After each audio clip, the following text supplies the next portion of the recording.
Chloe Martinez stared at her reflection in the office restroom mirror, adjusting her black blazer for the dozenth time. Today was the day she'd finally silenced the office busybodies.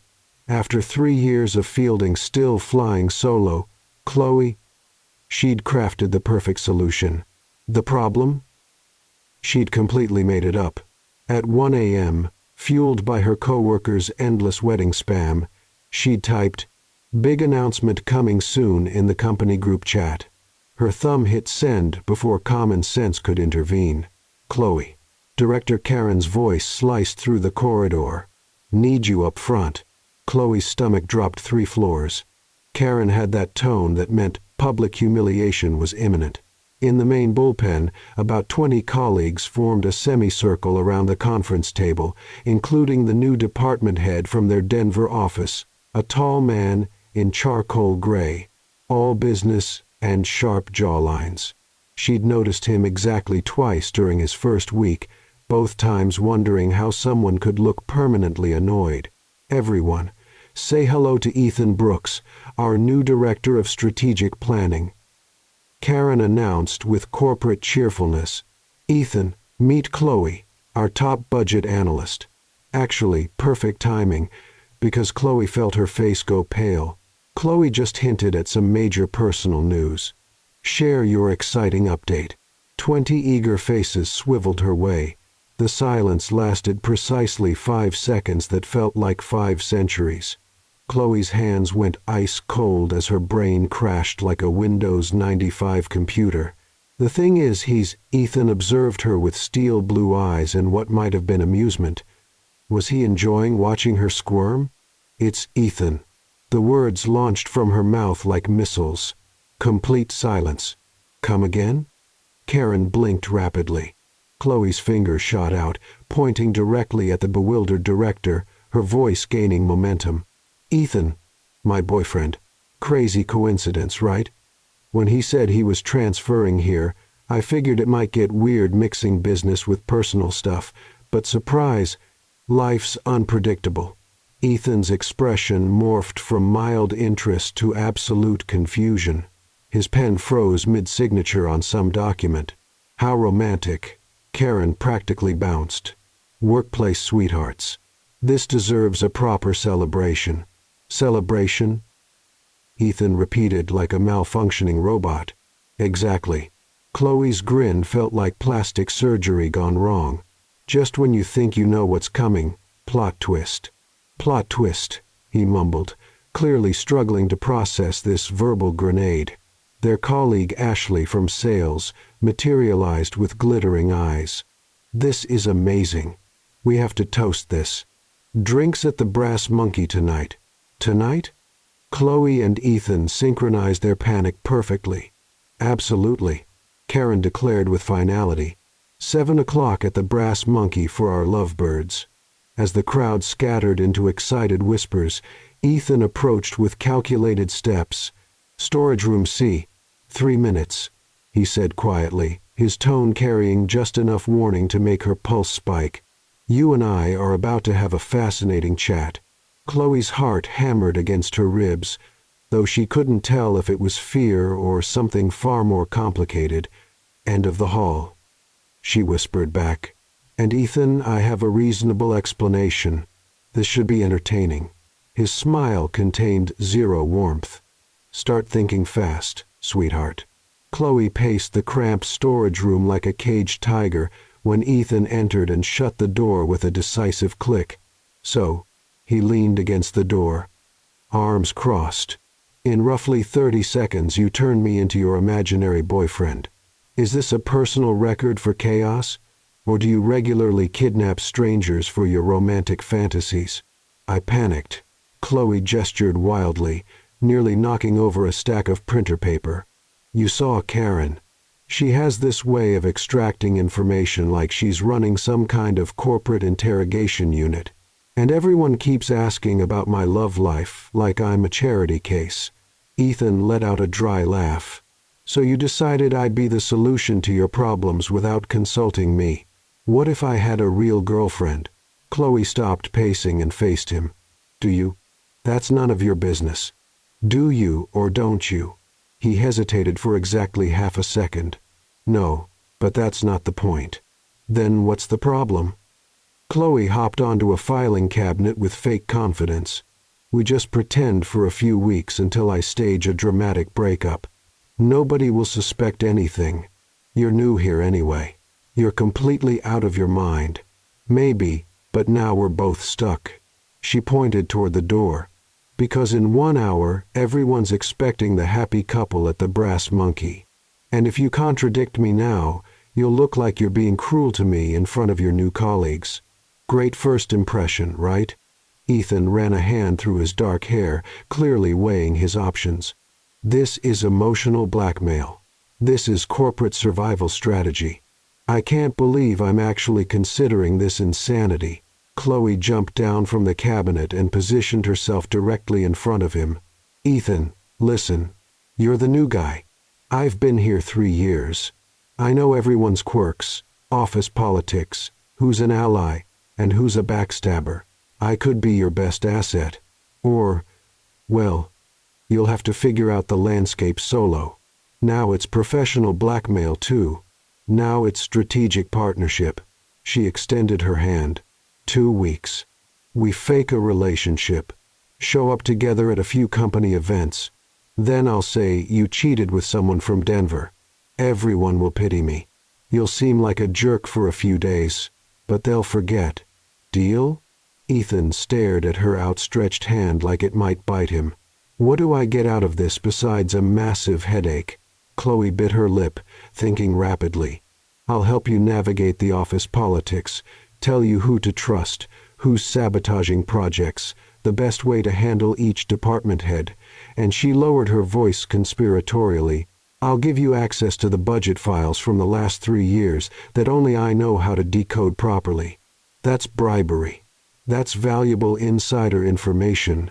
Ethan studied her silently for several long moments. Chloe could practically see the gears turning in his analytical mind. Ground rules, he said finally. If we're doing this ridiculous charade, we do it right. No real intimacy. No blurring the lines between fake and reality. Obviously. And when this circus ends, it ends. No drama, no stalking, no sudden declarations of actual feelings. Please. Chloe rolled her eyes. You're not even close to my type. Perfect. You're definitely not mine either. They locked eyes for a moment, an odd tension crackling between them. So, Chloe extended her hand again. Partners in crime. Ethan shook her hand, his grip firm and surprisingly warm. Partners, he agreed. But when this blows up spectacularly, I'm blaming you entirely. Fair enough. Chloe grinned for the first time since the disaster began. Now we better get our story straight. We have exactly 45 minutes to become a convincing couple. Right. Ethan straightened his tie like he was preparing for battle. How exactly did we meet? Chloe's eyes lit up with mischief. Leave that to me. I'm excellent at creative storytelling. That's exactly what I'm afraid of, Ethan muttered. But there was the faintest hint of a smile tugging at the corner of his mouth. Don't worry, Brooks. By tonight, everyone will believe we're head over heels crazy about each other. Wonderful, he said dryly. What could possibly go wrong? The Brass Monkey was packed with the after-work crowd when Chloe spotted their colleagues claiming a large corner booth. Her palms were sweating despite the October chill, and she'd changed outfits 3 times before settling on jeans and a burgundy sweater that made her look approachable but not desperate. Ethan appeared beside her at the entrance, looking annoyingly composed in dark jeans and a gray Henley that probably cost more than her monthly coffee budget. Ready for this performance? He murmured, offering his arm. Born ready, Chloe lied, linking her arm through his. His bicep was surprisingly solid. Focus, Martinez. Remember our story, Ethan said under his breath as they approached the group. We met at that conference in Austin last year. You spilled coffee on my presentation notes. Right. And you were initially annoyed but then charmed by my apology brownies, Chloe whispered back. I can't believe you came up with something so normal. I excel at strategic planning. remember? Karen spotted them first and waved enthusiastically. There they are, our secret couple. The entire table erupted in cheers and applause. Chloe felt her cheeks burn as Ethan's hand found the small of her back, guiding her forward. The touch sent an unexpected jolt through her nervous system. So, spill everything. Ashley practically bounced in her seat. How long have you two been hiding this from us? Chloe opened her mouth, but Ethan smoothly intercepted. About 8 months now. We wanted to keep things professional at work. His thumb traced a small circle on her back, and Chloe nearly jumped out of her skin. 8 months of sneaking around? Their coworker Jake from IT looked impressed. That takes serious willpower. You have no idea, Chloe managed, hyper-aware of Ethan's proximity as they squeezed into the booth together. Madison from HR leaned forward conspiratorially. Okay, but what's the real story? Love at first sight or slow burn? Ethan and Chloe exchanged a glance. His eyes held a hint of challenge. Slow burn, definitely, Chloe said, surprised by how steady her voice sounded. This one was not impressed with me initially. She destroyed 3 hours of work with one poorly aimed coffee cup, Ethan added, with what looked like genuine fondness. I thought she was a walking disaster. Hey! Chloe elbowed him playfully, and he caught her hand, intertwining their fingers on the table. The casual intimacy made her stomach flip unexpectedly. But then she showed up at my hotel the next morning with homemade brownies and the most adorable apology speech I've ever heard, Ethan continued, his thumb brushing across her knuckles. I realized the disaster might be worth getting to know. The table collectively awed, and Chloe stared at Ethan in amazement. Where had this romantic storytelling ability been hiding? That's so sweet. Karen clasped her hands together. And you kept it secret this whole time? Long distance is complicated, Chloe found herself saying. We didn't want to make promises we couldn't keep. But now that I'm here permanently, Ethan lifted their joined hands and kissed her knuckles softly. The gesture looked completely natural, but Chloe felt electricity shoot up her arm. Now that you're here permanently. What? Ashley prompted eagerly. Ethan's eyes met Chloe's, and for a moment she forgot they were acting. Now we get to find out what happens next. The sincerity in his voice made her chest tight. This was supposed to be fake. Why did it feel so real? I need another drink, Jake announced, breaking the spell. This is getting too romantic for a Tuesday night. As half the table headed to the bar, Ethan leaned closer to Chloe. You okay? You look a little pale. Fine, she whispered back, acutely aware of how his cologne mixed with the scent of his soap. You're just really good at this. Strategic planning includes contingency scenarios, he murmured. But his gaze lingered on her lips for a split second longer than necessary. Chloe, Ashley had returned with drinks. Tell us about the proposal. When's it happening? Chloe choked on her beer. Proposal? Well, you said big announcement coming soon in the group chat. We all assumed. Panic mode activated. Chloe looked desperately at Ethan, who seemed equally caught off guard. We're taking things slow, Ethan said carefully. But you've been together 8 months, Madison protested. And now you're working in the same office? It's like fate. Fate. Chloe repeated weakly. Karen raised her martini glass. To Chloe and Ethan, may your office romance inspire us all. The toast echoed around the table, and Chloe found herself clinking glasses while mentally calculating how quickly she could fake food poisoning and escape. As the evening wore on, she and Ethan fell into a surprisingly natural rhythm of couple behavior, sharing appetizers, finishing each other's sentences, casual touches that sent confusing signals through her nervous system. When Ethan excused himself to the restroom, Ashley immediately pounced. Girl, he is completely smitten with you. The way he looks at you, I'm getting diabetes from all the sweetness. He's attentive, Chloe managed. Attentive? Honey, that man is gone. Head over heels. Write poetry about your eyes gone. Chloe's heart did something acrobatic in her chest. You think so? I know so. And the way you light up when he talks, you're just as far gone as he is." Before Chloe could protest, Ethan returned, sliding back into the booth with easy grace. His hand automatically found hers again, and she realized Ashley might be onto something terrifying. This fake relationship was starting to feel dangerously real. 3 days after the brass monkey incident, Chloe's life had turned into a romantic comedy nightmare. Word of the secret couple had spread through the office faster than a computer virus, and suddenly everyone was an expert on her love life. "Chloe, darling," Sandra from Accounts Receivable cornered her by the coffee machine Thursday morning. "I heard the most delicious gossip about you and that handsome new director." Chloe nearly dropped her mug. "What gossip?" "That you two have been having secret lunch dates at that little Italian place on 5th Street. Marie from marketing saw you there yesterday, sharing tiramisu like proper lovebirds. The problem was, they actually had been at Luigi's yesterday, but it wasn't romantic. They'd been frantically coordinating their fake relationship timeline over spreadsheets and pasta. The tiramisu sharing had been purely accidental when Ethan insisted she try his dessert. "We just enjoy Italian food," Chloe said weakly. "And each other, apparently."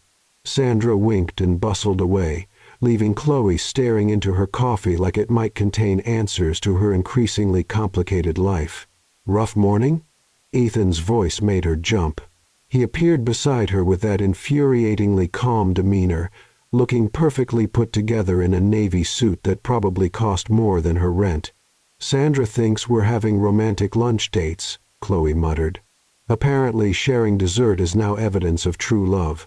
"Technically, you did feed me that tiramisu," Ethan pointed out, pouring himself coffee with methodical precision. "With your own spoon. That's fairly intimate behavior for a fake couple." Chloe's cheeks flamed.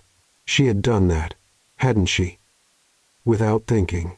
Just like she'd been doing a lot of things without thinking lately, touching his arm when she talked, laughing at his dry humor, feeling genuinely disappointed when their strategy meetings ended. "That was strategic consistency," she said defensively. "If you say so."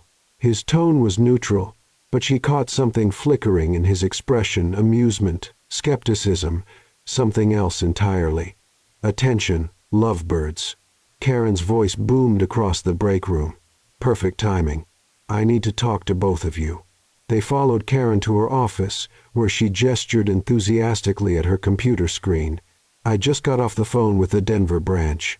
They want to do a joint presentation next Friday for the quarterly review, both offices on video conference. And since you two have that cute long-distance turned office couple story, they specifically requested you present together." Chloe's blood turned to ice water. "Together as a team," Karen continued. "They think it's adorable that you're working together now. Plus, Ethan knows their systems and you know our numbers. It's perfect synergy." "Perfect," Ethan echoed. But his knuckles had gone white around his coffee cup. "The presentation is about budget optimization and strategic planning integration, right up both your alleys.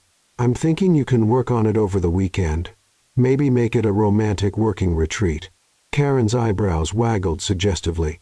After they escaped Karen's office, Chloe and Ethan walked toward the elevator in stunned silence.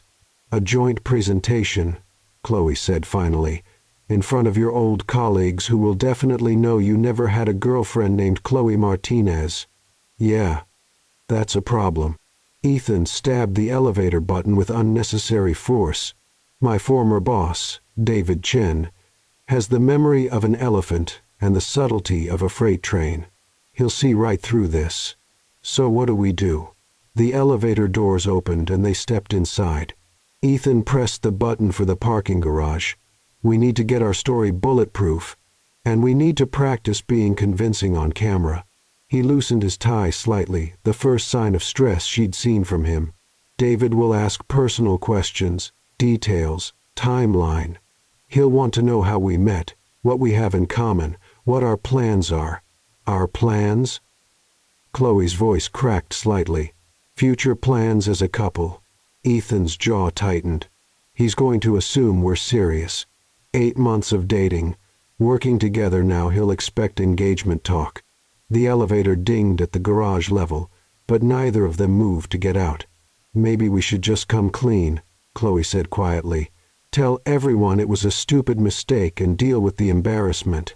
Ethan was quiet for a long moment, studying her face. Is that what you want? The simple question hung between them, loaded with implications neither seemed ready to examine. I don't know, Chloe admitted. This whole thing is getting so complicated and confusing. Confusing how? She met his eyes, and something electric passed between them in the small elevator space. You know how. Ethan stepped closer, his voice dropping lower. No, I don't. Tell me. Chloe's heart hammered against her ribs. They were standing too close now, close enough that she could see the gold flecks in his gray eyes, close enough to smell his cologne and the subtle scent of his soap. The way you look at me sometimes, she whispered. Like when we were at the bar and when we have our strategy meetings, it doesn't feel like acting. It's not, he said quietly, his hand coming up to brush a strand of hair behind her ear. The touch sent electricity straight to her toes. Ethan, I know this is supposed to be fake, he murmured, his thumb tracing along her cheek. But somewhere between the coffee spill story and watching you laugh at Jake's terrible jokes, I stopped pretending. That's impossible. You said I wasn't your type. I lied. His other hand found her waist, drawing her closer. You're exactly my type, and it's terrifying.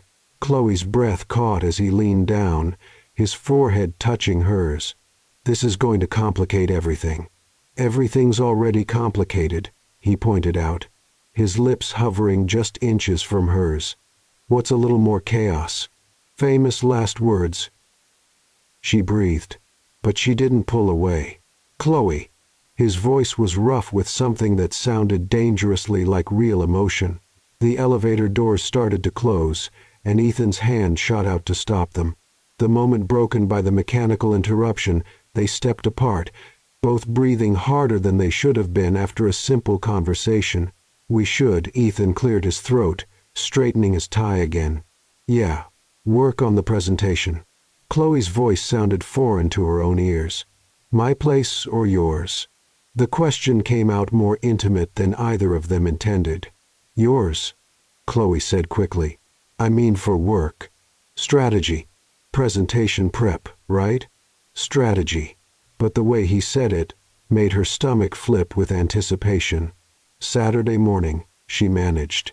Saturday morning, he confirmed, but his eyes were saying something entirely different.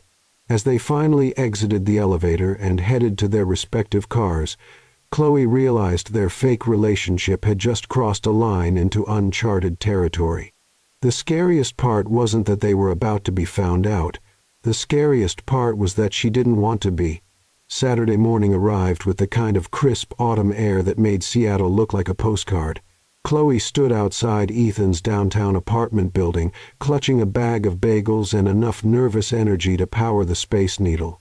She'd changed clothes 4 times, finally settling on dark jeans and a cream sweater that struck the right balance between casual and I definitely didn't spend an hour getting ready for a fake work session.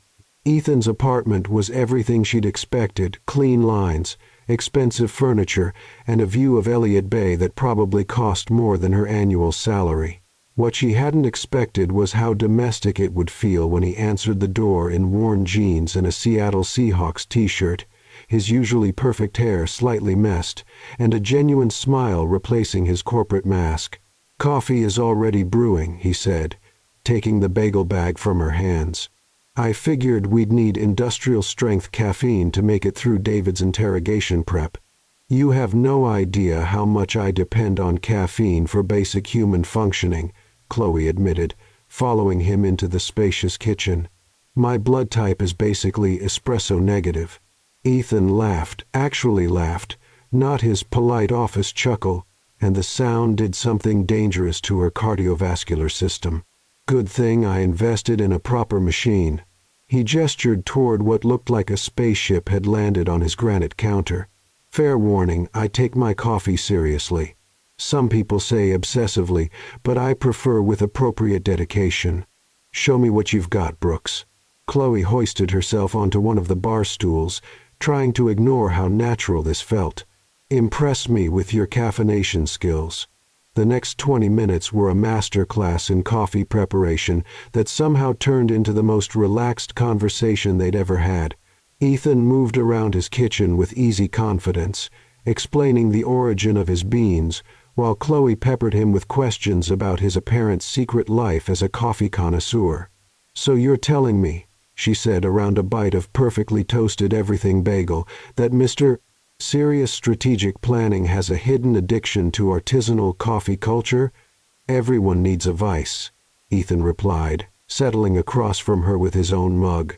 Besides, good coffee is just strategic planning for consciousness. You analyze variables, optimize processes, execute with precision. You just made coffee sound like a business proposal. Everything sounds like a business proposal when you think about it logically. Chloe shook her head in amused disbelief. You're such a nerd. I had no idea. There's a lot you don't know about me, he said, and something in his tone made her look up sharply. He was watching her with that expression again, the one that made her forget they were supposed to be acting. Like what? Like I hate strategic planning. The admission came out quietly, as if he'd surprised himself by saying it. What? Chloe nearly choked on her coffee. But you're brilliant at it. Karen raves about your presentations, and the Denver office specifically requested you for the quarterly review. Ethan shrugged, suddenly looking younger and less certain than she'd ever seen him. Being good at something doesn't mean you love it. I fell into strategic planning because I was good with numbers and systems. It pays well, impresses people, looks great on paper. But if I'm being honest, yeah, I'd rather be doing something that actually matters. Something creative. Maybe. I used to write before business school convinced me that artistic pursuits were financially irresponsible. Chloe stared at him. You write? Like novels? Short stories? Mostly short stories. Nothing published, nothing serious, just words on paper that make me feel like myself instead of some corporate robot in an expensive suit. The vulnerability in his admission made her chest tight. This was a side of Ethan she'd never imagined, existed uncertain, creative, human, in ways that had nothing to do with quarterly projections and budget optimizations. I'd like to read something of yours sometime, she said softly. Would you? He seemed genuinely surprised. Most people think it's a waste of time. Most people are idiots. The words came out more forcefully than she'd intended. Art isn't a waste of time. It's what makes life worth living. They looked at each other across the kitchen island, and Chloe felt something shift between them, some wall coming down that had been there since the moment she'd accidentally declared him her boyfriend. We should probably start working on the presentation, Ethan said eventually, but he made no move to get up. Probably, Chloe agreed, also not moving. David's going to ask about our first date, right? Our fake first date. And what we fight about. Do we fight? Ethan's mouth curved into a small smile. Every couple fights, Chloe. If we claim we don't, David will know we're lying. He's been married 15 years. He knows relationships aren't all roses and romantic dinners. Okay, so what do we fight about? You leave coffee mugs everywhere and never put them in the dishwasher. Hey, Chloe protested. How do you know I do that? Lucky guess, based on the mug situation in the office break room. She threw a piece of bagel at him, which he caught with reflexes that were annoyingly impressive. Fine, she said. You're obsessively organized and it drives me crazy. You probably color-code your sock drawer. Guilty as charged, Ethan held up his hands. But in my defense, efficiency reduces daily decision fatigue. See? That right there, that's exactly the kind of thing I'd complain about. Good. We're building authentic relationship conflict. He pulled out his laptop and opened it between them. What else? David will want to know our future plans. The question hung in the air like a challenge. Future plans. As if they had any idea what they were doing beyond next Friday's presentation. We could say we're taking things slow, Chloe suggested. Focusing on our careers right now. David won't buy that. He'll want specifics, timeline, when we're moving in together, when we're getting engaged, what our 5-year plan looks like. 5-year plan? Chloe's voice cracked slightly. For our fake relationship? For our fake life together, Ethan corrected. David thinks in long-term strategy. He'll expect us to have thought this through. They spent the next hour crafting an elaborate fictional future, moving in together after the holidays, engagement sometime next year, a small wedding, because they were both practical people who didn't believe in spending ridiculous amounts of money on one day. With each invented detail, Chloe found herself wondering what it would be like if any of it were real. "Okay," Ethan said finally. "Let's practice. I'll be David, you be yourself." He straightened his shoulders and adopted a more formal tone. "So, Chloe, tell me about this whirlwind romance. 8 months is pretty serious. Are you two thinking about taking the next step?" Chloe found herself blushing as if the question were real. We're very happy together. Ethan's an amazing partner." "Partner," Ethan as David repeated with a knowing smile. "Interesting word choice. Very businesslike for someone discussing love." "I meant," Chloe stumbled, feeling flustered. "He's an amazing boyfriend. We complement each other really well." "How so?" "He keeps me grounded," she said, the words coming easier now.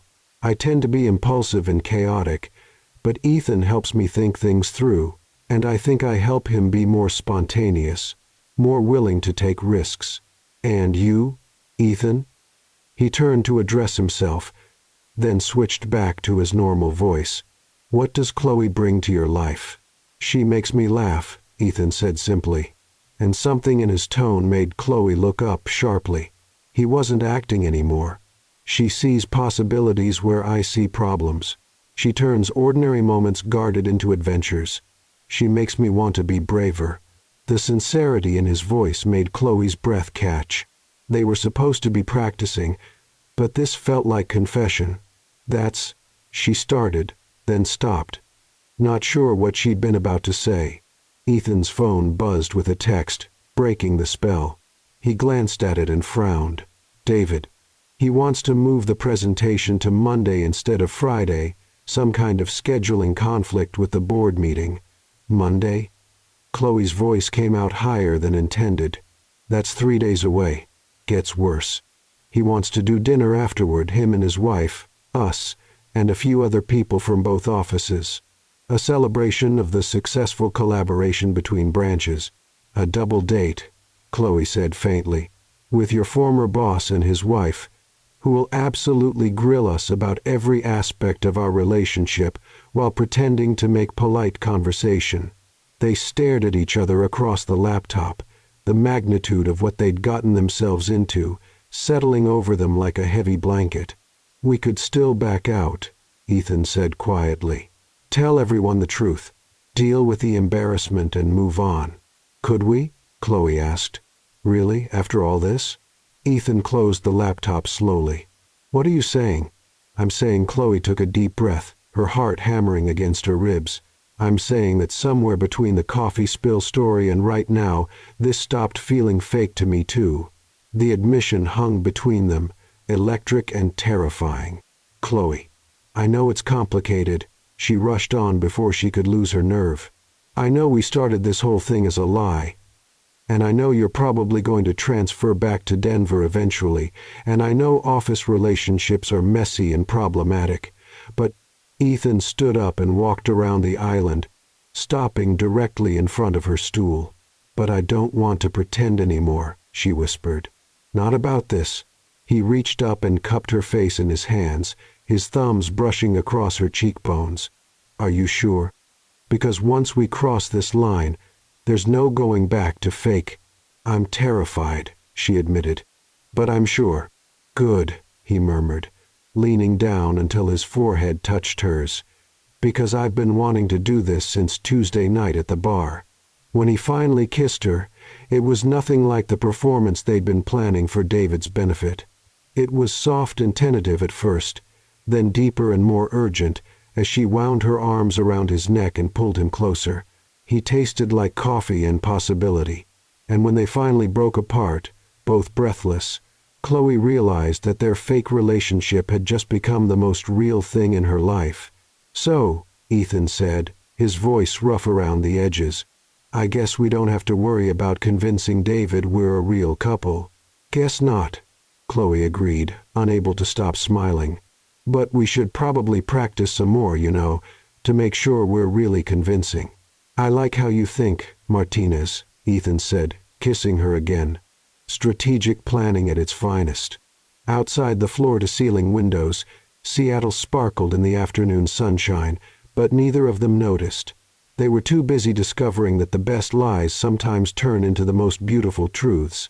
Monday morning arrived with the kind of gray Seattle drizzle that seemed to seep into your bones and settle there permanently, perfectly matching Chloe's emotional state, a swirling hurricane of excitement, abject terror, anticipation, and the peculiar brand of nausea that comes from knowing your entire future might depend on the next few hours of your life. She'd spent Sunday evening at Ethan's downtown apartment, ostensibly putting the finishing touches on their presentation slides and rehearsing answers to potential questions, but mostly discovering that he made pancakes that could win James Beard Awards and looked devastatingly unfairly attractive in reading glasses while cross-referencing quarterly budget projections with the kind of focused intensity that made her forget how to breathe properly. The evening had been a study in domestic perfection that terrified her almost as much as it thrilled her, Ethan moving around his kitchen with easy confidence, explaining the origin story of his ridiculously expensive coffee beans while she perched on his counter stealing bites of pancake batter, the way he'd absently reached over to tuck her hair behind her ear while reviewing spreadsheets, the moment when she'd fallen asleep against his shoulder on the couch and woken up covered with a soft throw blanket, his laptop still balanced on his knees as he worked quietly beside her. It had felt so natural, so right, so much like the kind of future she'd never dared to imagine for herself, that she'd barely slept when she finally went home to her own apartment at midnight, her mind spinning with possibilities and what-ifs, and the growing certainty that somewhere between fake coffee dates and real Saturday morning pancakes, she'd gone and fallen completely, irrevocably, terrifyingly in love. Now, standing in front of her bedroom mirror at 5:47 a.m., after approximately 3 hours of fitful sleep punctuated by stress, dreams involving PowerPoint presentations, and David Chen asking increasingly personal questions while she stood naked in front of the entire company, she was experiencing a full-scale existential crisis disguised as a wardrobe malfunction. Her bed looked like a clothing bomb had detonated blazers and sweaters and dresses draped over every available surface as she'd tried and rejected outfit after outfit in search of something that would make her look professional, competent, trustworthy, and completely not like someone who had built an elaborate romantic deception around a man she barely knew 2 weeks ago. Professional but approachable, she muttered to her reflection, holding up a navy blazer against her body and immediately discarding it as too formal. Confident, but not arrogant. Competent, but not cold. In love, but not unprofessional. Fake, but actually real, but not obviously fake turned real. How is any of this even remotely possible? A gray sweater joined the navy blazer on her bed, followed by a white button-down that looked too much like she was trying too hard. Then a burgundy dress that seemed too casual for a presentation that could determine both her career trajectory and her romantic future.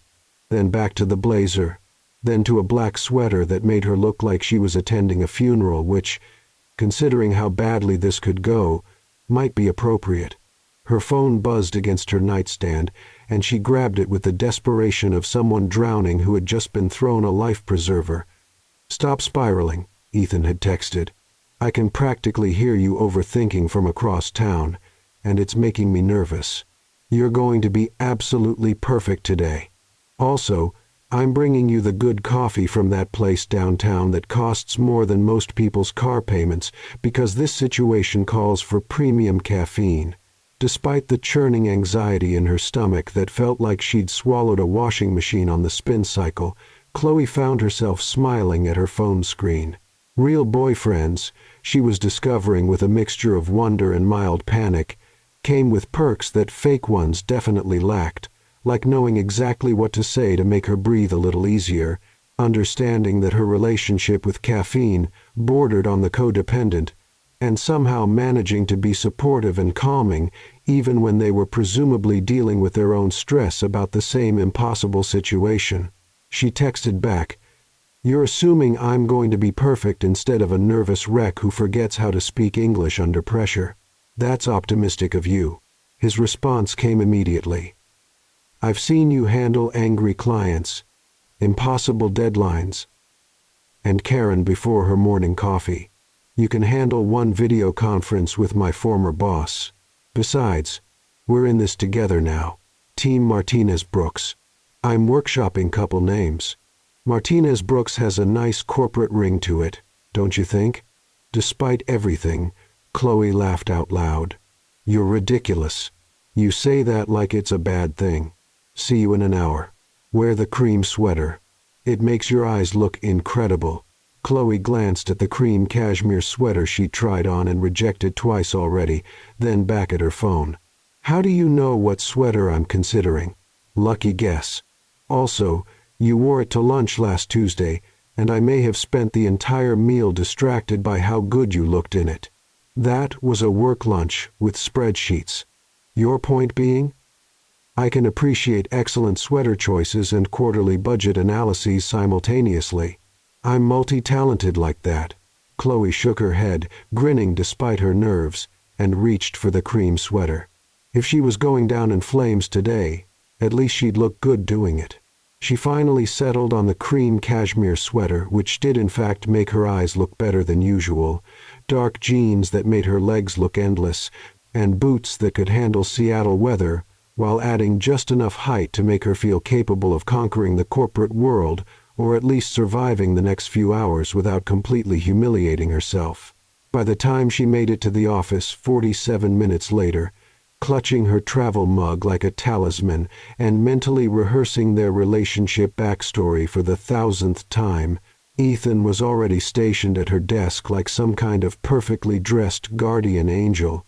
He was holding two of those ridiculously expensive lattes from the artisanal place downtown that charged $15 for coffee drinks with names like The Transcendent Experience and Liquid Enlightenment, wearing a navy suit that probably cost more than her monthly rent, and sporting a smile that made her cardiovascular system forget how to function properly. "Ready for this?" he asked, handing over one of the lattes with the reverence typically reserved for religious artifacts. "Define ready," Chloe said, accepting the coffee with genuine gratitude. The first sip was like a religious experience, rich and complex, and exactly what her nervous system needed to remember how to be human. "If you mean, have I memorized every detail of our elaborate fictional backstory, practiced looking naturally affectionate in bathroom mirrors for the past hour, and mentally rehearsed responses to approximately 47 different scenarios of how this could go catastrophically wrong, then absolutely. If you mean, am I emotionally prepared to lie convincingly to your former boss while simultaneously trying not to think about how that tie makes your eyes look like something out of a romance novel, then we might have a serious problem."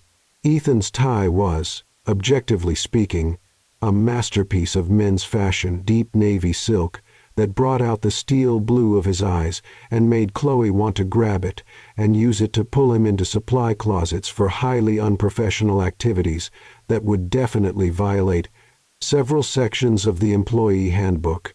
"You think my tie makes my eyes look good?" Ethan asked, and there was something in his voice, a hint of genuine pleasure underneath his attempt at casual indifference, that made her look up sharply. "Focus, Brooks," Chloe said, though she could feel heat creeping up her neck like a slow-moving fire. "We have exactly 94 minutes before the video conference. And I need at least 92 of those minutes to stop feeling like I'm about to throw up from nerves.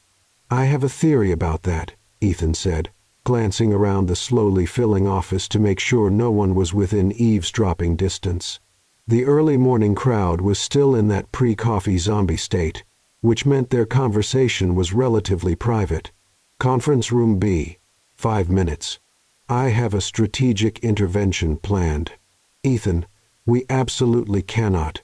Not that, he interrupted quickly, though his cheeks took on a distinctly pink tinge that made him look younger and more approachable. Although, for the record, that's not entirely off the table for future discussion when we're not about to commit corporate fraud via romantic deception. This is something else. Trust me. Famous last words, Chloe muttered. But she was already mentally calculating whether 5 minutes was enough time for whatever he had planned. Have I steered you wrong yet? We've been fake dating for 8 days, Ethan. The sample size is a little small for determining your reliability as a strategic planner in matters of romantic deception. Fair point, he conceded. But I did successfully convince everyone at the Brass Monkey that we were madly in love, and I got you through dinner with Karen and her husband, without anyone questioning our relationship timeline. You also made me fall for you for real, which was definitely not part of the original strategic plan.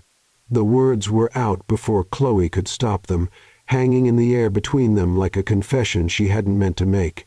Ethan's expression shifted, something warm and intense flickering in his eyes that made her stomach flip in the best possible way. That wasn't an accident, he said quietly, his voice dropping to a level meant for her ears only. That was the best strategic outcome I could have hoped for. Before she could respond to that life-altering statement, Karen's voice cut through their moment like a buzzer ending a game show round. "Good morning, lovebirds," she called from across the office, waving enthusiastically. "Ready for your big presentation? The whole office is rooting for you." "No pressure at all," Chloe said weakly. "None whatsoever," Ethan agreed. Conference room B. Now, 5 minutes later, Chloe found herself in the smallest conference room with Ethan and a white bakery box that smelled like heaven, had opened a pastry shop and decided to specialize in making people forget their troubles through the strategic application of sugar and carbohydrates. "Comfort food bribery?" she asked, eyeing the box, with the kind of suspicion and longing typically reserved for ex-boyfriends and sample sales. "Strategic psychological intervention," Ethan corrected, opening the box with a flourish to reveal an assortment of donuts that looked like they'd been crafted by pastry angels, working overtime to create edible perfection. "I've been thinking about this situation all wrong. We've been so focused on not getting caught in our lies that we've forgotten the most important variable in this entire equation." "Which is?" Chloe asked, already reaching for what appeared to be a chocolate old-fashioned with some kind of glaze that probably contained more calories than she typically consumed in a day, but looked like it might be worth throwing her diet out the window. "We're not really lying anymore," Ethan said, settling into the chair across from her with his own donut selection, something that looked like it involved maple and bacon and was probably designed by someone who understood that breakfast pastries were a legitimate food group. "Yes, we completely fabricated our origin story and timeline. And yes, we've created an elaborate fictional narrative about our relationship history that would make romance novelists weep with envy. But the actual feelings, the way we are together when nobody's watching and we're not performing for an audience, the fact that I spent all of yesterday thinking about kissing you instead of reviewing budget projections, that's all completely, genuinely, terrifyingly real now." Chloe paused mid-bite, a piece of chocolate-glazed perfection halfway to her mouth. "So, what exactly are you saying?" "I'm saying we stop trying to perform being in love and just be in love. David Chen has been working in corporate environments for 30 years. He's smart enough to see through any act we put on, no matter how well rehearsed. But he's not going to question genuine emotion. The best lies, the ones that actually work, are the ones that are mostly true. Genuine emotion, Chloe repeated slowly, her heart doing something acrobatic and potentially dangerous in her chest. You mean like the fact that somewhere between fake coffee dates and real Saturday morning pancakes, I've gone and fallen completely, stupidly, terrifyingly in love with you? And now I'm not sure if I'm more scared of David Chen figuring out we're frauds, or of you realizing that I'm in way over my head here. Ethan's entire expression softened, and he reached across the small table to cup her face in his hands with a gentleness that made her breath catch. Like the fact that I fell first probably somewhere around Tuesday night when you were telling that story about your college roommate's disastrous attempt at making Thanksgiving dinner, and you got so animated that you knocked over Ashley's drink, and instead of being embarrassed, you just started laughing like it was the funniest thing that had ever happened. You looked so alive, so completely authentically yourself, and I realized I wanted to see that look on your face every day for the rest of my life. That's terrifyingly specific, Chloe whispered, leaning into his touch. I'm good with details, he said, brushing his thumb across her cheekbone in a gesture that sent electricity straight to her toes. It's part of my charm. Your charm is going to be the death of me, she said. But she was smiling, feeling some of the tension in her shoulders finally start to ease. Good thing I'm certified in CPR, Ethan murmured, leaning down to kiss her softly. The kiss was supposed to be reassuring, she thought dimly as his lips moved against hers with a tenderness that made her heart race. But kissing Ethan had the opposite effect on her stress levels. It made everything more intense, more complicated, more real, in ways that both thrilled and terrified her.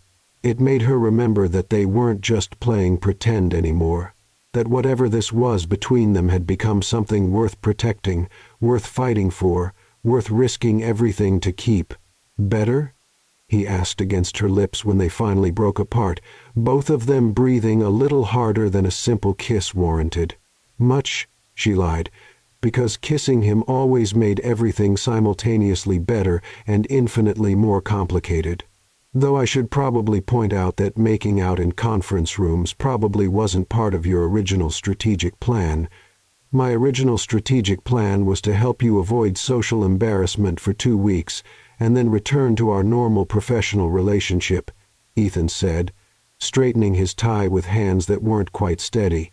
I think it's safe to say that plan has been completely abandoned in favor of a much more interesting alternative, which is seeing where this goes. He said it simply, all of it, the real relationship, the professional partnership, the possibility that they might actually be perfect for each other in ways that had nothing to do with fake backstories and everything to do with the fact that she made him laugh and he made her feel safe, and together they were better than either of them was alone. Chloe stared at him, her half-eaten donut forgotten. You make it sound so simple. Maybe it is simple, Ethan said. Maybe we've been overthinking it. You realize that if this goes badly, if David figures out we're lying and reports it to HR, we could both be fired. Our careers could be over. You realize that if this goes well, if we actually pull this off and convince everyone that we're the real deal, we're going to have to keep being the real deal. There's no going back to fake after today. Chloe considered this, weighing the risks and benefits like the financial analyst she was. So, we're talking about a high-stakes, high-reward scenario with significant potential for both success and catastrophic failure. That's one way to put it. I hate high-risk investments, she said. I prefer steady, predictable returns with minimal volatility. I know that too. This is the opposite of steady and predictable. Completely opposite, Ethan agreed cheerfully. Chloe finished her donut, thinking. But the potential returns could be life-changing, he said softly. Could be worth the risk. Could be the best investment you've ever made. She looked at him, really looked at him, taking in the way his hair was slightly messed, despite his usual perfect grooming, the way his tie was just a fraction crooked from their kiss, the way he was watching her with a combination of hope and terror that probably matched her own expression, and made her decision. Okay, she said. Okay, let's do this. Let's be real. Let's stop pretending to be in love and start actually being in love and see what happens." Ethan's smile was bright enough to power the entire Pacific Northwest. "Are you sure?" "I'm terrified," Chloe admitted. "But I'm sure. Besides, you were right about one thing. We make a good team. If we're going to risk our careers on an elaborate romantic deception, at least we're doing it together." "Together," Ethan repeated, and the way he said it made it sound like a promise. 2 hours later, they sat side by side in the main conference room, laptops open and cameras adjusted to their most flattering angles, with what felt like half the company arranged in chairs behind them, like some kind of corporate peanut gallery. Karen had insisted that everyone who could spare the time should witness this groundbreaking collaboration between departments, which meant their audience included not just their immediate colleagues, but also people from accounting, marketing, HR, IT, and what appeared to be several interns who had absolutely no business reason to be there except pure curiosity about the office's most talked-about couple. The energy in the room was festive, almost party-like, with people chattering excitedly about the presentation and making predictions about how impressed the Denver office would be. Ashley had brought coffee for everyone. Jake from IT had somehow procured bagels, and there was a general sense of anticipation that made Chloe feel like she was about to perform at the Super Bowl halftime show rather than deliver a quarterly budget analysis. "Places, everyone," Karen called out like a stage manager, and the chatter died down as people settled into their seats. "Our stars need to focus."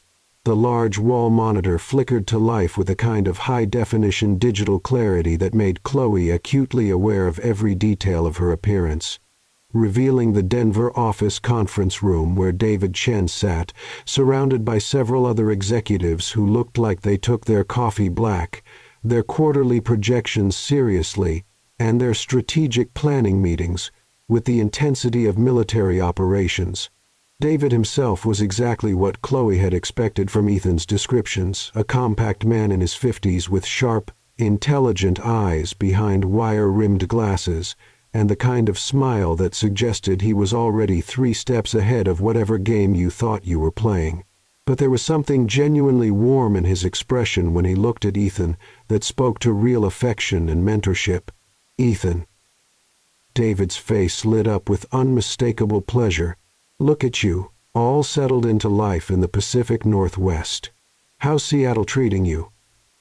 Besides the obvious improvement in your mood and general demeanor, can't complain." Ethan replied with easy confidence that Chloe envied. "Great team, interesting challenges, excellent coffee culture, and the hiking opportunities are unparalleled. Plus, the rain isn't nearly as depressing as everyone warned me it would be." High praise from someone who used to complain about Denver's dry air. David laughed, but his attention was already shifting to Chloe with the kind of focused interest that made her feel like a specimen being examined under a very powerful microscope. "And you must be the famous Chloe Martinez.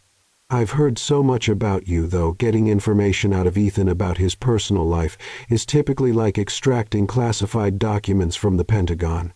"All good things, I hope," Chloe managed, acutely aware that her smile felt slightly frozen and that Ethan's hand was resting on her knee under the conference table in a gesture that was both steadying and distracting. His thumb traced small, reassuring circles against her jeans, and she found herself focusing on that small touch to keep her nerves from spiraling completely out of control. Well, getting details was like conducting an interrogation. But when pressed, our usually tight-lipped strategic planner did let slip that someone very special was keeping him happy in the Emerald City. David's eyes sharpened with the kind of interest that suggested he found puzzles entertaining and was very, very good at solving them, though he somehow failed to mention that this someone happened to work in the same office. That's quite an interesting oversight for someone whose job requires attention to detail. "Small world," Chloe said, hoping her voice sounded more casual than it felt. Under the table, Ethan's thumb paused in its reassuring circles. and she could feel the subtle shift in his posture that meant he was calculating probabilities and risk assessments in real time. "Indeed," David said, and something in his tone made Chloe's stomach clench with premonition. "Quite the coincidence. But let's dive into the business at hand first, shall we? I understand you two have put together a comprehensive analysis of budget optimization strategies that's going to revolutionize how we think about cross-departmental resource allocation." "That's quite a claim." "That might be overselling it slightly," Ethan said with a laugh that sounded perfectly natural to anyone who didn't know him well enough to detect the slight tension underneath. "But we're confident you'll find our recommendations both practical and profitable." "Modest as always," David replied. "Well then, let's see what you've got. I'm particularly interested in your methodology, how you identified the optimization opportunities, and what your implementation timeline looks like." What followed was 53 minutes of the most intense professional performance of Chloe's entire career. Despite the anxiety thrumming through her nervous system like a caffeine overdose combined with pre-exam jitters, she found herself settling into the familiar rhythm of presenting financial data. Numbers had always made sense to her in ways that people often didn't. They followed logical patterns, told clear stories, and behaved according to predictable rules that didn't change based on emotions or social dynamics. She and Ethan fell into a collaborative flow that felt as natural as breathing, anticipating each other's points, building seamlessly on each other's analyses, and creating the kind of professional partnership that drew appreciative murmurs from both offices. When Ethan smoothly transitioned from cost analysis to implementation strategy, Chloe was ready with the supporting data. When she identified potential obstacles, he had solutions prepared. When the Denver team asked challenging questions about projected savings, they tag-teamed the responses with an efficiency that impressed even themselves. Chloe found herself genuinely impressed by Ethan's presentation skills. He had a way of making complex strategic concepts accessible without being condescending, and he gave her credit for insights in a way that felt generous rather than performative. When he smiled at her after she successfully fielded a particularly challenging question about quarterly budget projections and long-term cost savings, the warmth and pride in his expression felt entirely real, entirely genuine, and entirely unrelated to their fake relationship performance. "Outstanding work, both of you," David said, when they wrapped up the formal presentation portion, and the approval in his voice was unmistakable. "Truly exceptional. The board is going to be thrilled with these projections. You've identified cost savings I didn't even know were possible, and your implementation timeline is both aggressive and realistic. You've managed to be innovative without being reckless, thorough without being overly conservative." "Thank you," Chloe said, feeling a genuine flush of professional pride. It was a collaborative effort. Ethan's strategic insights really drove the analysis, and Chloe's financial modeling made it all possible, Ethan added. "She sees patterns in the data that I would have missed completely." "You make an impressive team," David observed.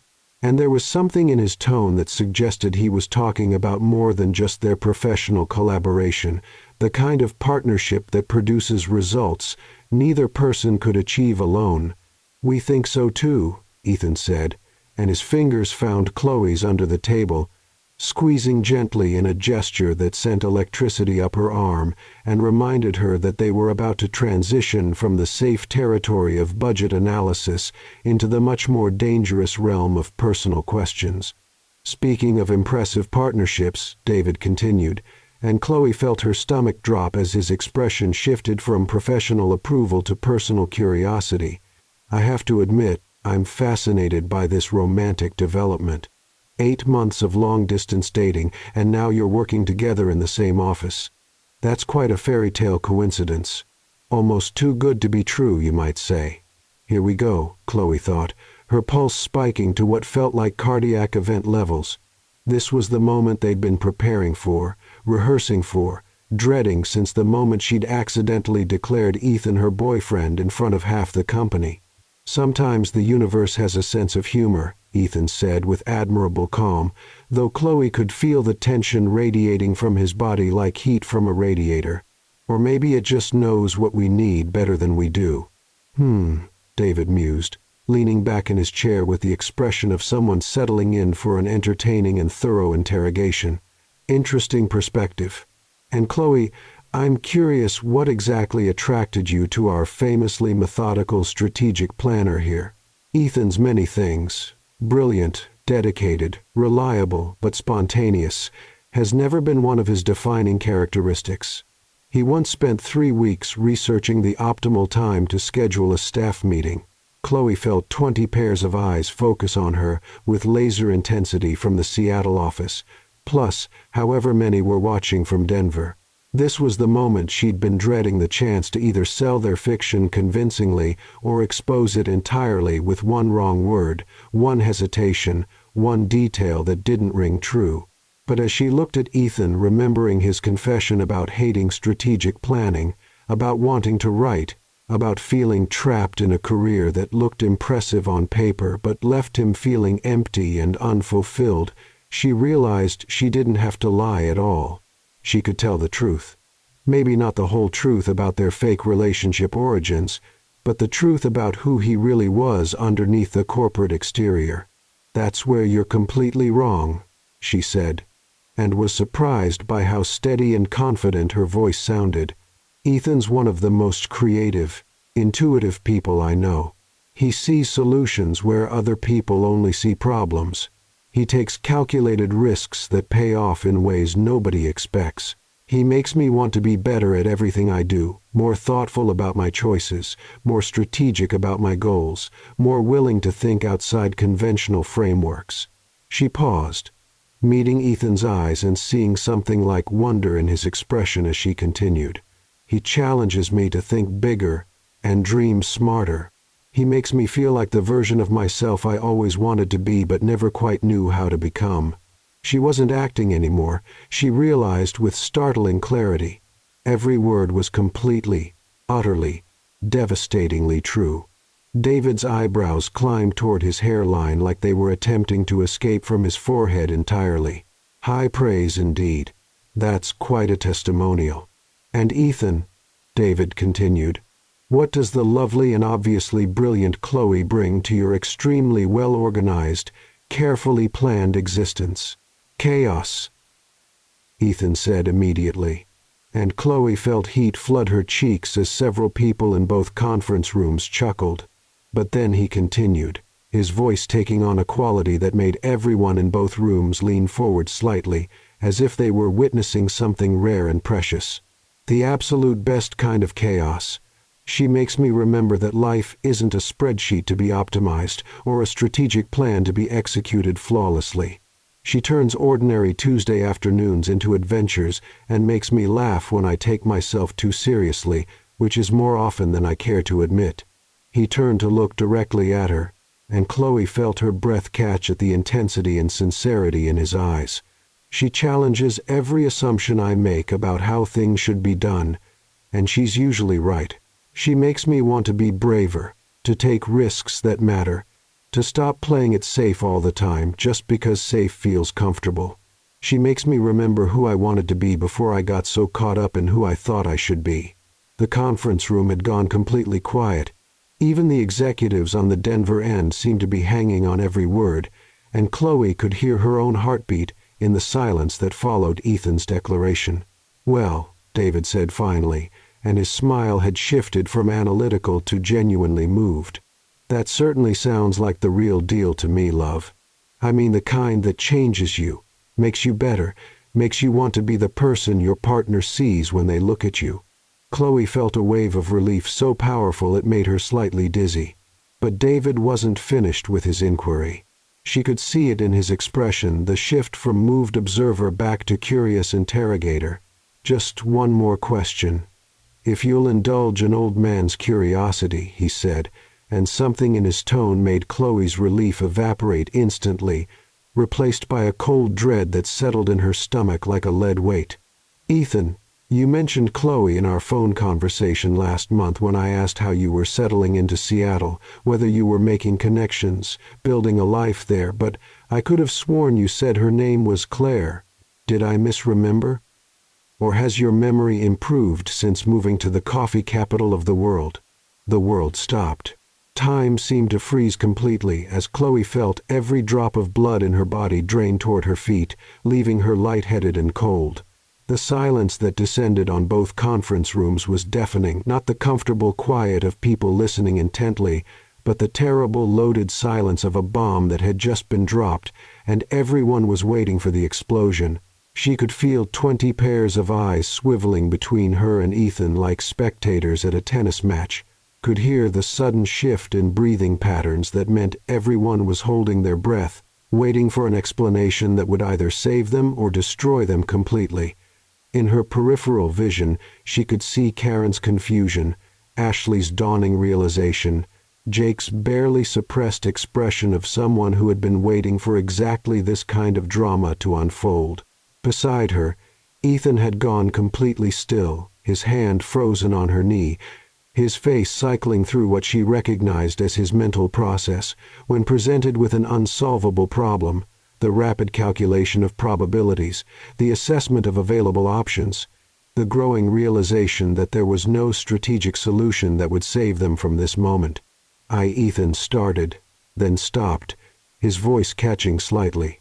She could practically see him running through possible responses and finding them all catastrophically inadequate.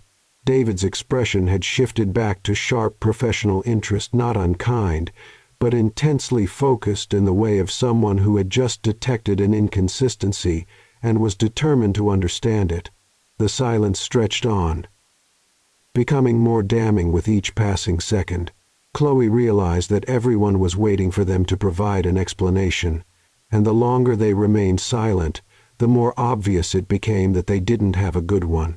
She could feel the moments slipping away from them, could sense the growing awareness in the room that something wasn't right, that the love story everyone had been celebrating might not be exactly what it appeared to be. In another few seconds, someone would start asking more questions, and their carefully constructed fiction would collapse completely. But then something strange and unexpected happened. Instead of the panic she'd been anticipating, instead of the overwhelming fear that had been building in her chest, Chloe felt an odd sense of calm settle over her like a warm blanket on a cold day. Maybe it was the sugar crash from the donut finally hitting her system, or maybe it was the realization that she was tired of living in constant fear of being found out. But suddenly she knew exactly what she needed to do. The truth wasn't nearly as scary as the lies had become. Actually, she said, her voice cutting through the tense silence with surprising clarity and strength, there's something Ethan and I need to tell all of you. Something we should have said from the beginning. Chloe, Ethan said quietly, and she heard both warning and question in his voice, a desperate attempt to determine whether she was about to save them or destroy them both. No, it's okay, she said, turning to face him briefly with a smile that she hoped conveyed more confidence than she felt. It's time. We've been living with this long enough. She turned back to face the camera directly, looking David Chen straight in the eye through the screen, her decision made and her course set. David's absolutely right to be confused, and he deserves an honest answer. You all do. She could feel the energy in both conference rooms shift from confused tension to riveted attention, as if everyone collectively realized they were about to witness something significant. The truth is, Chloe continued, her voice gaining strength and certainty with each word, Ethan and I haven't been dating for 8 months. We haven't been dating for 8 weeks. We've been together for exactly 8 days because that's when I had a complete panic attack about being the office spinster and accidentally declared him my boyfriend in front of half the company to avoid the social embarrassment of admitting I was pathetically, depressingly single. The Seattle conference room erupted in surprised murmurs and several barely suppressed snorts of laughter that suggested some people had suspected something wasn't quite right about their timeline. Karen looked like she might need medical attention, her face cycling through confusion, shock, and what might have been the beginning of amusement. He was kind enough to go along with my completely insane charade rather than humiliate me in front of our colleagues and superiors, Chloe continued, finding her rhythm now, the words coming easier as she leaned into the relief of finally telling the truth. Which should have been the end of it, a simple favor between co-workers that would last just long enough for me to stage a believable breakup and return to my regularly scheduled solitude and my collection of romance novels that I read, while eating ice cream directly from the container. She reached over and took Ethan's hand openly in full view of both cameras and every person in both rooms, their fingers intertwining naturally despite the chaos she was creating around them. "But here's the thing about pretending to be in love with someone," she said, her voice softening as she spoke directly to him while the rest of the corporate world watched in fascination. "Sometimes you discover that the person you picked at random in a moment of pure desperation is actually perfect for you in ways you never could have planned, predicted, or put in a strategic analysis report. Sometimes a complete lie becomes the truest thing in your entire life." The silence that followed was different this time, not tense or uncomfortable, but expectant, like everyone was holding their breath, waiting for the rest of a story they suddenly desperately needed to hear. "So yes," Chloe said, turning back to address David and the cameras and the 20-plus people who were witnessing her public confession, "we completely made up that ridiculous coffee spill meet cute story.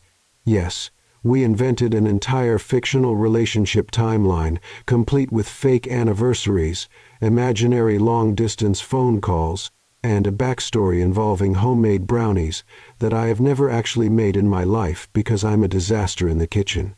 Yes, we've been lying to all of you about how we met, when we started dating, and pretty much every detail of our romantic history except for one thing." She lifted their joined hands, her voice gaining strength from the solid warmth of Ethan's grip. "We're not lying about this," she said firmly. "We're not lying about being absolutely, completely, terrifyingly crazy about each other. We're not lying about the fact that I've fallen so hard for this man that I'm willing to confess to elaborate corporate deception in front of both our bosses, half the company leadership, and whoever else is watching this disaster unfold, just to avoid lying about my feelings for one more second." The silence stretched for what felt like hours but was probably only seconds, and Chloe found herself holding her breath along with everyone else, waiting to see whether her gamble had paid off or whether she'd just destroyed both their careers in the most spectacular fashion possible. Then David Chen started laughing. It began as a quiet chuckle, the kind of sound someone makes when they've just figured out the punchline to a particularly clever joke, and built gradually into full-bodied laughter that made his glasses slide down his nose and brought tears to his eyes. The other Denver executives looked at him in surprise, then at each other. Then several of them started laughing too, as if David's reaction had given them permission to find the situation hilarious rather than scandalous. "Well, I'll be damned," David said, wiping his eyes with a tissue someone handed him from off-camera. "In 30 years of corporate life, that is, hands down the most spectacularly honest confession I've ever heard in a business meeting, and also quite possibly the most romantic thing I've witnessed outside of my own proposal to my wife." "Romantic?" Chloe squeaked, her voice climbing toward registers that only dolphins could hear. "Are you kidding me?" David grinned, his whole face lighting up with genuine delight. "A woman so desperate to avoid social embarrassment that she accidentally kidnaps a complete stranger into a fake relationship, only to discover he's her perfect match. A man gallant enough to go along with complete and utter insanity to save a colleague's dignity, who then falls genuinely head over heels in love in the process. That's not corporate fraud, my dear. That's a romantic comedy waiting to happen. Hollywood should be calling you for the movie rights." The Denver office burst into spontaneous applause, quickly followed by the Seattle room. Karen was openly crying now, tears streaming down her face as she clapped enthusiastically. Ashley was bouncing in her seat like an excited child, already forming questions that Chloe could practically see written across her face. Jake from IT was frantically taking notes on his phone, probably already composing the email that would spread this story throughout the entire company network within the hour. "Chloe," David said, when the noise died down to a manageable level, "anyone brave enough to publicly confess, to elaborate romantic deception in the name of true love has my complete and utter respect." That took genuine courage, the kind of courage most people never manage to find, even when their entire happiness depends on it. "Temporary insanity, more like," Chloe muttered, but she was smiling, feeling lighter than she had in weeks. "And Ethan," David continued, turning his attention to the man beside her, "anyone who would go along with such a completely harebrained, elaborate, ridiculous scheme, and then have the decency and good fortune to fall genuinely in love in the process, well, that's the most unstrategic, beautifully human thing you've ever done in your entire methodical life, and I'm genuinely proud of you for it." "So, we're not fired?" Ethan asked weakly, his voice containing just a hint of the anxiety that had been building for days. "Fired for what? Creating the most entertaining quarterly review in company history? For proving that you work together better than most couples who've been married for decades? For giving me the best story I'll have to tell at dinner parties for the next 20 years? David shook his head emphatically. "I'd be crazy to break up a team with that kind of professional synergy and personal chemistry. Besides, based on that presentation, you two are going to save us more money than the entire accounting department combined." "Speaking of which," said Linda Chen, David's wife, who had apparently been watching from off camera and now moved into view with the kind of smile that suggested she was already planning something, "dinner tonight is definitely, absolutely still happening. I cannot wait to meet the woman who turned David's most logical, careful protégé into a romantic fool willing to commit corporate fraud for love." "I object to the characterization of fool," Ethan said with mock dignity. "I don't," Chloe said cheerfully, squeezing his hand. "I'm a fool for you too." "It's mutual foolishness," he replied, "which makes it either twice as romantic or twice as ridiculous, depending on your perspective." "Even better," Linda laughed, clapping her hands together with obvious delight. 7 o'clock at Sina Spinoza. David's buying dinner. I'm buying wine. And I want to hear every single detail of this absolutely ridiculous, completely wonderful love story. Don't leave anything out. I want to know about the panic attack, the fake coffee story, how you kept it secret, what made you fall for each other, everything. "That might take several bottles of wine," Chloe warned. "I'm prepared for that possibility," Linda said solemnly, as the video conference wrapped up with congratulations, laughter, promises to send the final presentation materials by end of day, and at least 6 different requests for the real story of their relationship. Chloe felt a weight lift off her shoulders that she hadn't even realized she'd been carrying. The truth was out. The sky hadn't fallen. David Chen thought they were romantic instead of fraudulent, and somehow she'd managed to keep both her job and her boyfriend in the same spectacular confession.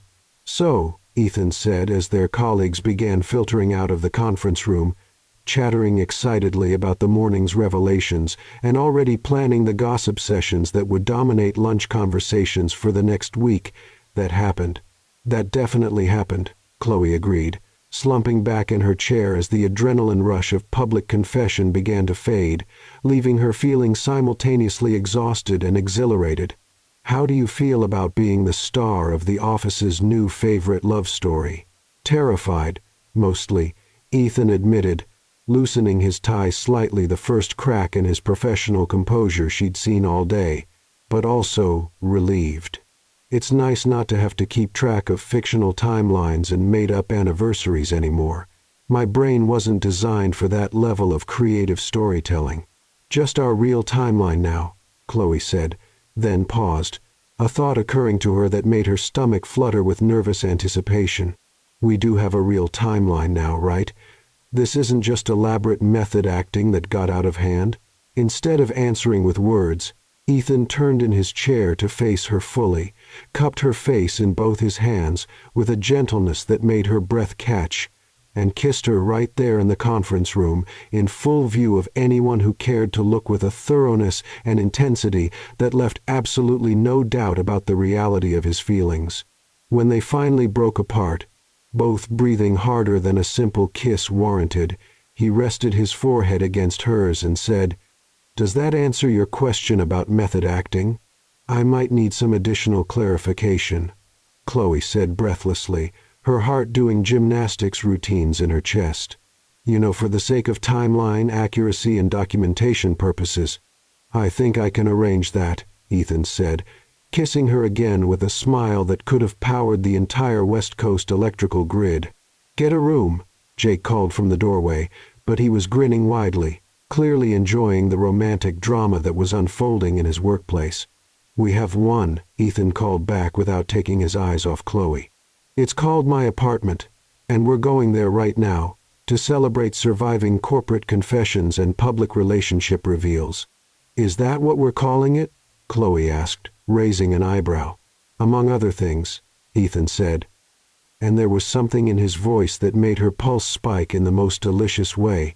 6 hours later, Chloe sat across from David and Linda Chen at what was quite possibly the most romantic restaurant in Seattle, watching Ethan tell the story of their fake-turned-real relationship with animated gestures, frequent laughter, and occasional glances in her direction that made her stomach flutter, like she was 16 again and experiencing her first real crush. The restaurant was absolutely perfect for the occasion, intimate lighting that made everyone look like they were glowing softly, exposed brick walls that created the kind of atmosphere romance novelists spent paragraphs describing, and Italian food that was so good it made her understand why people wrote poetry about carbohydrates. The wine was excellent, the company was delightful, and the conversation flowed as easily as if they'd all been friends for years instead of having just met a few hours ago. Linda hung on every word of their story, occasionally interjecting with questions that made Chloe blush and Ethan stumble charmingly over his responses. She wanted to know about their first fake date coffee and budget reviews that had somehow turned into 3 hours of conversation about everything except work, their first real kiss, Saturday morning in his kitchen over pancakes and coffee origin stories, and what had made them realize their feelings were genuine, a question that led to a 20-minute discussion about the exact moment they'd each stopped pretending. "So let me get this completely straight," Linda said during the antipasti course, gesturing with her wineglass for emphasis. "You two went from complete strangers to fake couple to real couple in the span of 8 days. When you put it like that, it sounds completely and utterly insane," Chloe said, taking a sip of wine that was probably worth more than her monthly coffee budget. "It sounds efficient," David corrected, cutting into his appetizer with the precision of someone who approached even casual dining with strategic planning. "Why waste time with traditional dating rituals when you can skip straight to the important stuff?" "The important stuff being public humiliation and potential career suicide?" Ethan asked dryly. "The important stuff being finding someone who's worth taking enormous risks for," Linda said softly, her expression growing tender as she looked at her husband. "Trust me, I know a thing or two about love that defies logic and common sense. David proposed to me on our 3rd date." "Third date?" Chloe nearly choked on her wine, coughing slightly as she tried to process this information. "That's crazy, impulsive, completely unlike the careful, methodical, strategic man you know from work." Linda grinned, clearly enjoying Chloe's shocked expression. "Love makes people do completely uncharacteristic things. It's one of its better features, in my opinion." "But how did you know?" Chloe asked, leaning forward with genuine curiosity. "How did you know it was real, and not just infatuation or temporary insanity?" Linda and David exchanged one of those married couple looks that contained entire conversations in a single glance. "I knew," Linda said finally, "because David made me want to be braver, not in big dramatic ways, but in small everyday ways that added up to something significant. He made me want to try foods I'd never eaten, visit places I'd never been, have conversations about topics I'd never considered. He made my world bigger. And I knew, David added, reaching across the table to cover his wife's hand with his own. Because Linda made me remember that life wasn't just about achieving goals and optimizing outcomes. She made me remember that the best parts of life, the parts that actually matter, can't be planned or predicted or put into spreadsheets. She taught me that sometimes the most important strategic decision you can make is to stop strategizing and just live.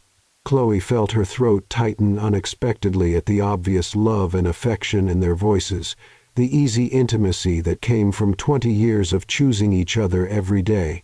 Speaking of uncharacteristic behavior and important decisions, David said, turning his attention back to them with that sharp, interested expression that meant he was about to ask a question that would require careful consideration. What's next for you two now that the truth is out and you're officially Seattle's most talked about couple? Chloe and Ethan exchanged a glance across the table, and she could see him running the same calculation she was, weighing possibilities, considering timelines, trying to figure out how to navigate the transition from fake relationship to real relationship while maintaining their professional partnership and not completely terrifying each other with the intensity of feelings that had developed at warp speed. "We're taking it one day at a time," Ethan said diplomatically, falling back on the safe, non-committal response they'd discussed earlier.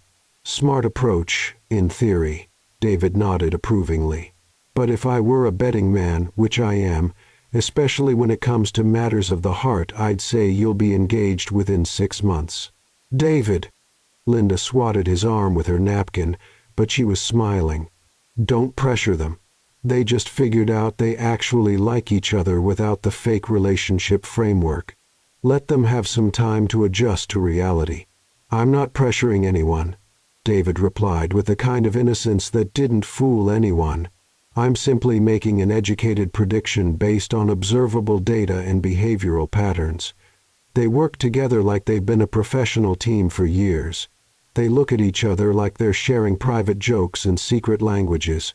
And they just risked their careers and reputations to avoid lying about their feelings for one more day. That's not casual dating behavior. That's serious long-term commitment behavior." "What would you know about casual dating?" Linda asked, raising an eyebrow at her husband. "You proposed to me before we'd even established exclusive relationship status. You skipped about 6 months of normal relationship development." "Exactly my point," David said triumphantly, raising his wine glass like he'd just won a particularly satisfying argument. "When you know, you know. And these two definitely know, even if they're still processing the knowing part." "Know what exactly?" Chloe asked, though she wasn't sure she was ready for the answer. "That you found your person," Linda said simply. "The person who makes you want to be better, braver, more honest, more yourself than you've ever been before. The person worth taking ridiculous risks for, worth changing your entire life plan for, worth building a future with even when that future looks nothing like what you thought you wanted." Later, as they walked back to Ethan's car through the Seattle evening, the rain had stopped, leaving the streets glistening under the streetlights and the air smelling clean and full of possibilities. Chloe found herself thinking about Linda's words and David's prediction with a mixture of excitement and terror that was rapidly becoming her default emotional state. 6 months, she said suddenly, stopping under a streetlight that cast everything in warm golden tones. "What about it?" Ethan asked, though something in his expression suggested he'd been thinking about the same timeline, running the same calculations, considering the same possibilities. "Do you think he's right about the engagement thing?" The question came out more vulnerable than she'd intended, loaded with implications and hopes and fears she wasn't sure she was ready to examine too closely. Ethan was quiet for a long moment, studying her face in the amber glow of the streetlight, his hands shoved deep in his coat pockets, like he was physically restraining himself from reaching for her. "Are you asking me if I think we'll get engaged in 6 months?" he said carefully. Or are you asking me if I want to get engaged in 6 months? Maybe both, Chloe said, suddenly feeling shy despite everything they'd shared over the past week, despite the public confessions and professional partnerships, and the fact that they'd basically announced their relationship to half the corporate world via video conference. Well, Ethan said slowly, pulling his hands from his pockets to reach out and tuck a strand of hair behind her ear with the kind of gentleness that made her heart skip several beats. I think David Chen is one of the smartest, most perceptive people I've ever met, and his track record for reading people and predicting outcomes is pretty much flawless. So that's a yes to his timeline being accurate. That's a yes to David being incredibly smart and unusually good at recognizing genuine compatibility when he sees it.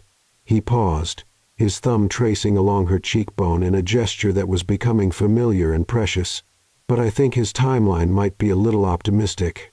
Chloe's heart sank slightly, disappointment flooding through her before she could stop it, until Ethan continued with a smile that could have powered the entire Pacific Northwest. I'm thinking more like 3 months. Maybe 4 if we want to be really conservative about it.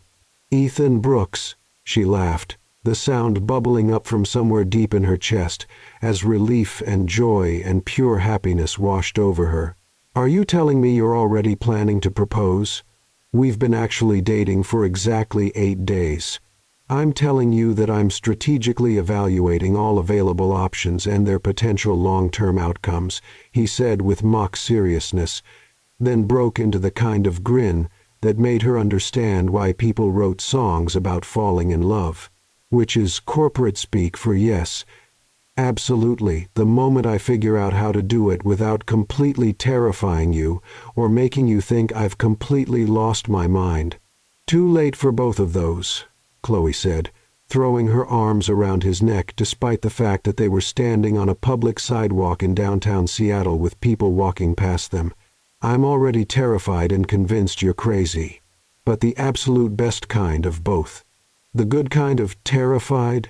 Ethan asked, pulling her closer, his arms wrapping around her waist like he was anchoring himself to something precious. The kind that means I'm about to do something that might change my entire life in ways I can't predict or control, she said, looking up into his eyes and seeing her future reflected there, messy and complicated and absolutely perfect.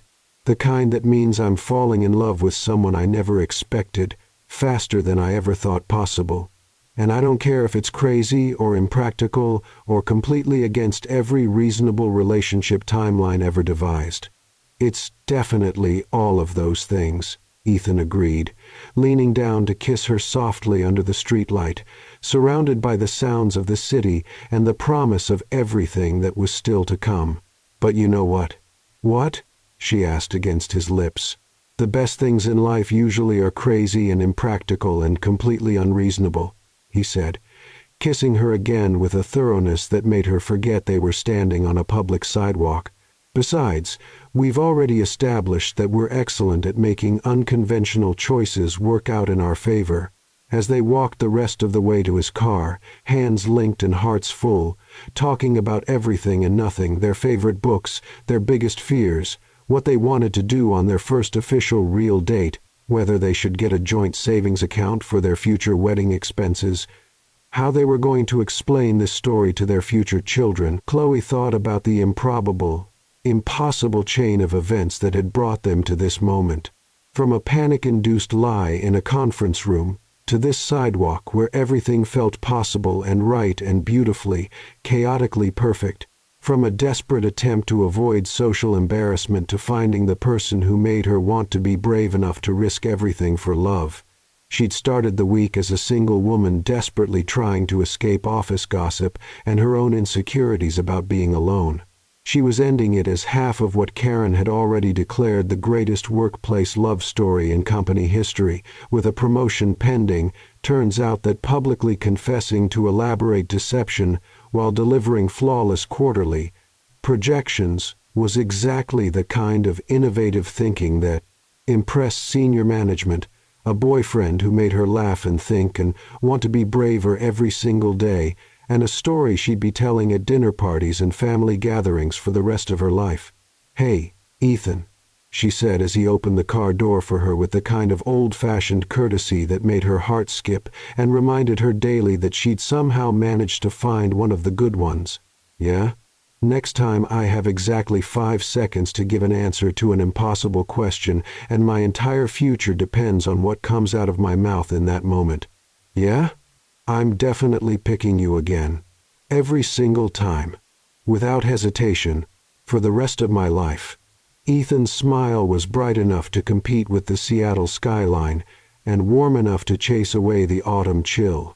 Good to know, he said, kissing her one more time against the car door, soft and sweet and full of promises about their shared future. Because I'm planning on being available for all your future impossible questions, emergency situations, and corporate fraud schemes. Just corporate fraud? What about tax evasion and insider trading? I'll have to check my schedule, he said solemnly. But I think I can pencil you in for a lifetime of white-collar crime and romantic comedy scenarios. And as they drove through the city toward whatever came next, Ethan's apartment, where they'd spend the evening planning their first official date as a real couple, tomorrow, where they'd face their colleagues as the office's newest and most celebrated success story, the weekend, where they'd already planned to visit farmers markets and bookstores, and all the places couples went to learn each other's rhythms and preferences, the indefinite future, where anything seemed possible and everything felt within reach. Chloe realized that David Chen had been absolutely right about one crucial thing. When you found the person who made you want to be braver, smarter, better, more honest, more yourself than you'd ever been before, you held on tight and never let go. Even if you had to accidentally lie to an entire office, commit corporate fraud, and confess your deception in front of half the company leadership to figure it out. 3 months later, when Ethan proposed with a ring hidden inside a coffee cup at the place where they'd had their first real date, not the fictional coffee spill encounter from their fake backstory, but the nervous, giddy, completely authentic afternoon where they'd talked for 4 hours about everything except work and forgotten to eat their food because they were too busy discovering they had everything in common. Chloe would realize that some of the best love stories started with the worst lies, but mostly she'd realize that she'd been right all along about one thing. Ethan Brooks was definitely worth 5 seconds of pure panic, a lifetime of beautiful chaos, and whatever impossible questions the future might bring. 6 months later, at their engagement party in the same conference room where their fake relationship had begun, surrounded by colleagues and friends and family who couldn't stop talking about their romantic comedy love story, David Chen would raise a toast and declare that he'd never made a more accurate prediction in his 30 years of corporate life. And Chloe, wearing the engagement ring that caught the light every time she gestured, would look at Ethan, her partner in crime, her favorite strategic planner, her accidentally chosen soulmate, and think that sometimes the universe really did have a sense of humor. Sometimes it knew exactly what you needed, even when you had no idea what you were looking for. Sometimes 5 seconds of desperation could lead to a lifetime of happiness.